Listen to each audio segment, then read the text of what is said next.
I'm actually sitting in your state of Ohio. You served in Congress here in the 90s. And I want to talk about domestic politics a bit in the United States right now.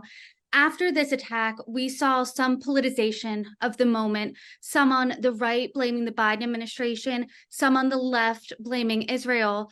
What's your read of the political implications right now in this moment?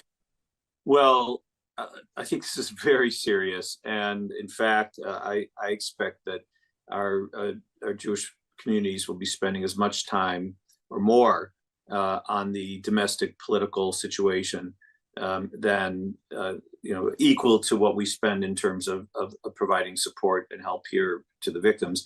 In fact, I have to tell you that every Israeli government official that I've spoken to in the last 72 hours, the first thing they ask me is, are we fully active and engaged in domestic politics? Because they know they need the political support of the United States. They ask me that before they ask me, they talk about the needs here. So let me be very specific as I can, be as specific as I can be to answer your question. The response initially, yes, of course, there's some fringes on both sides, but the response initially has been overwhelming and supportive. President, the Secretary of State, the members of Congress, local officials.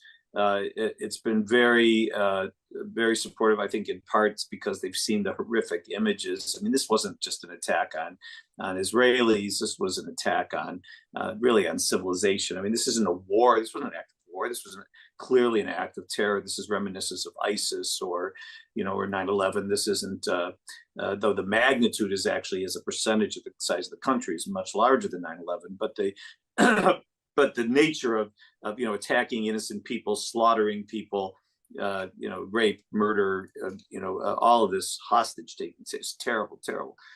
And so I think that the domestic situation, people understand that what's happened here is horrific, but the issue is not whether we have the political support today. The issue is whether we can maintain that support day in and day out as Israel goes about the business that they must of eradicating this threat. And we remember what it was like when America went about the business of eradicating the terror threat, after 9/11. At first, there is wide consensus, and then there starts to be backlash. And so the commitment we make, our Jewish Federation system, but on behalf of the Jewish communities, is that we will stay engaged, not just with public officials at every level, mayors and city council people and governors and state legislators, as well as, of course, members of Congress and federal government, but also with civic leaders, business leaders, the chambers of commerce, the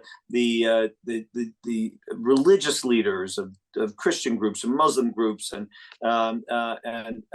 and other ethnic groups, labor unions, to make sure we keep them apprised of why Israel is doing what it's doing and why Israel needs the support and the time to do what's needed to be done. And we are committed to that ongoing effort.